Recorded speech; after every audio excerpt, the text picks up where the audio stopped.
bahwa yang namanya sikap kita itu harus bicara kita harus lemah lembut, sikap kita itu ada hormat kepada siapapun, jangan keras, jangan kasar, tetap lembut di dalam bersikap, tetap menghormati siapapun orang itu seorang muslim atau orang itu belum muslim, kita tetap harus hormat, tetap harus lemah lembut.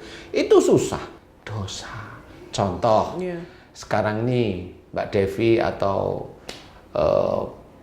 para sahabat beriman dan yang lainnya, kita sering suudzon nih, ya Mbak? Ya. Pernahkah kita mohon ampun kalau kita itu hampir setiap hari suudzon? Coba saya tanya. Lupa. Lupa atau nggak pernah? Kalau lupa kan sesekali, sesekali loh ya. Bisa 1 bulan, aku kok suudzon terus, mohon ampun, nanti lupa lagi. Nah, rata-rata jarang. Nah, padahal suudzon itu bertumpuk terus itu. Nah, malaikat kiraman katibin itu salah satunya mencatat. Yang tidak baik dicatat. Oh, ini bagian catatan untuk otak. Nanti catatan otak itu ada.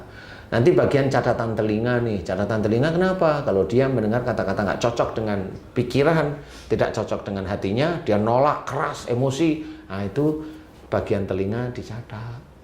Ya seperti itu. Nah, akhirnya kenapa orang itu pusing? Ya seperti itu, karena dia sering suudzon dengan emosi seperti itu. Kalau umpamanya kenapa kakinya sakit, umpamanya lututnya sakit. Lutut ini kan sendi lutut ini kan dipergunakan untuk menyangga tubuh ya, untuk bergerak, kaki bergerak untuk menggerakkan tubuh. Berarti ini berhubungan, tubuh itu berhubungan dengan keluarga. Kita menyangga keluarga itu bisa suami, bisa istri, siapapun. Kalau seorang laki-laki dia lututnya sakit atau istri lututnya sakit, berarti dulu dia dalam mengatur keluarga, dia itu ada kekakuan, ada emosi seperti itu, sehingga suatu ketika, nah orang yang mengatur keluarga itu dengan kaku dan emosi, coba kita ingat-ingat. Pernah nggak mohon ampun? Pernah itu berarti sekali. Atau memang pernah, tapi berapa tahun sekali ya saya mohon ampun lah. Orang itu jadi ngerti, loh iya ya, saya kan selalu keras sama suami saya umpamanya. Atau saya kan selalu keras sama istri saya. Kok saya nggak pernah mohon ampun ya? Akhirnya apa? Istrinya juga nggak pernah melihat suaminya itu lembut kepada dia. Berarti suaminya memang belum pernah mohon ampun kepada Allah Ta'ala. Lah kenapa? Makanya dia selalu kasar sama istrinya. Sampai kapan? Ya nggak tahu sampai kapan. Nah disitulah sebenarnya ada dosa yang dia lakukan. Jadi dia tidak mengajarkan istrinya adalah agama yang baik, ibadah-ibadah yang baik, yang dekat pada Allah Ta'ala. Tapi dia malah memaksa istrinya, menekan istrinya, ngepus dan sebagainya. Sehingga dia nanti akan bertanggung jawab di akhirat. Nah itu tetap dosa. Nah, disitulah nanti kalau sudah mulai banyak dosa, masuklah ke ayat yang berikutnya yang mengerikan menurut saya. Apa itu? Wala tulqu biaidikum ila tahluka. Dan janganlah kamu menjerumuskan dirimu dengan perbuatanmu ke dalam kebinasaan. Nah, ini bahaya nih ayat ini. Berarti Allah itu sebenarnya sudah memberikan warning kepada manusia yang muslim maupun yang belum muslim, bahwa perbuatan manusia itu bisa menjadikan dia itu mati. Makanya perbuatan-perbuatan ini dari ayat tadi, wala tulqu biaidikum ila tahlukat, buntutnya ayatnya ini ada wa ahsinu, dan berbuat baiklah. Loh, kan jelas. Berarti perbuatan baik ini berhubungan dengan cara kematian seseorang. Jadi kalau orang berbuat baik, makanya didoakan sering husnul khotimah. Tapi kalau dia itu dari perbuatannya, kemudian dia sakit, kemudian mati, Allahu a'lam, saya nggak ngerti. Dari ayat ini sudah terbaca bahwa dia menjerumuskan dirinya mati, binasa, tapi melalui perbuatannya. Perbuatan itu yang gimana? Nah, masuk wa ma asabakum min musibatin fa bima kasabat saydikum.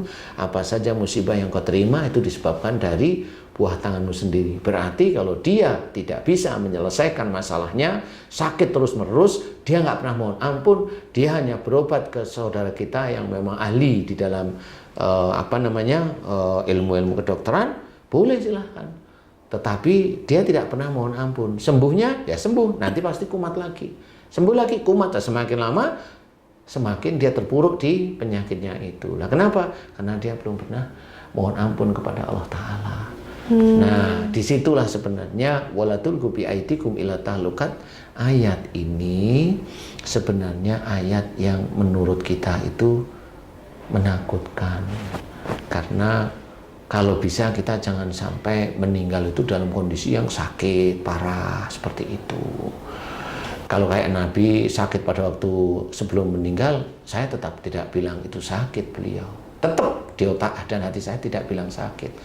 Beliau didatangi malaikat yang mau mengambil nyawa beliau, sehingga nggak kuat.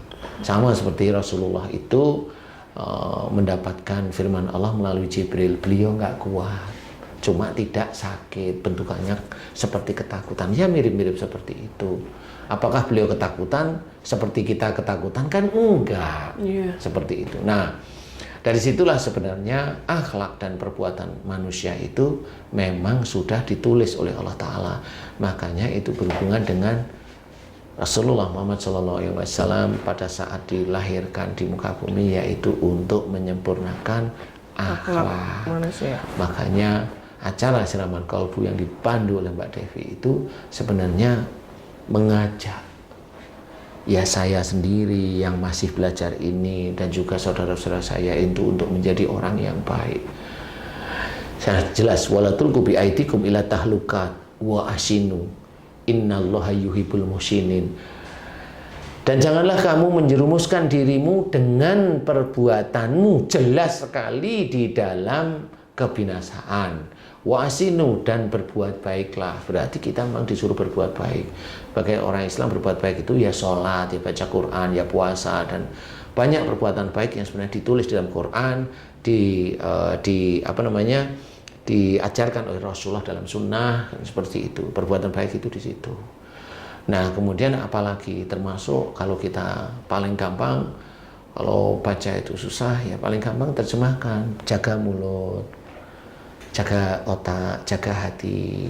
Kalau sudah melakukan perbuatan baik, jangan diceritakan, itu nanti menjadi ujub, riak, bahkan sombong. Itu kan semuanya dijaga. Nah, itu perbuatan kita. Dan itu ada di dalam hati dan pikiran kita. Kita mau bagaimana? Orang bisa aja sedekah. Dia bisa aja sedekah. Naik mobil mewah. Boleh, silahkan, nggak apa-apa. Sedekahnya itu bisa menjadi motor atau semangat bagi yang lainnya untuk sedekah, boleh. Tetapi orang itu nanti dinilai oleh Allah Ta'ala sendiri-sendiri. Mau dia sedekah pakai mobil mewahnya, pakai mobil biasanya, atau dia biasa, atau dia tidak memunculkan diri, ini yang dinilai itu nanti itu oleh Allah Ta'ala. Silahkan, semua sedekah boleh. Nah, kemudian hati yang baru dinilai berikutnya. Grade berikutnya itu adalah hatinya. Dia ada ujub atau riya, sombong bahkan. Nah, itu Allah yang tahu dan dia. Sebenarnya orangnya juga tahu seperti itu. Nah, inilah yang akan menjadi kunci apa yang dia lakukan di dunia itu betul hanya cintanya dia pada dunia, pamer, atau ikhlas lillahi ta'ala. Nah, itulah nanti yang akan tertulis. Kalau dia masih hubbu dunya, cinta dunia, pamer, ingin melihat, ingin ini, dilihat, dimasukkan ini, di ini, umpamanya, kalau memang itu tidak ada ini, dia memang betul-betul begitu, sedekahnya boleh, silahkan. Tapi hatinya Allah yang tahu dengan kamu sendiri. Kamu sebenarnya sudah tahu. Nah, monggo setelah itu. Nah, disinilah sebenarnya kita harus pahami bahwa perilaku kita itu ada yang mencatat. Jadi kita manusia harus belajar yang baik. Umpamanya tentang bekerja nih. Bisa aja bekerja itu, kalau bekerja itu saya ibaratkan di tangan kanan dan tangan kiri itu. Nah, ini alat untuk bekerja. Ini pekerja yang agak global, kalau di sini pekerjaan yang agak detail. Jadi kalau global itu di sini ada sesuatu yang mengganggu, berarti global. Kecuali di siku, ini ada bedanya. Tapi ya tetap intinya hampir sama. Nah, kalau detail di sini. Kalau ada sesuatu yang berhubungan dengan jari, itu berarti berhubungan dengan kedetilan dalam melakukan pekerjaan.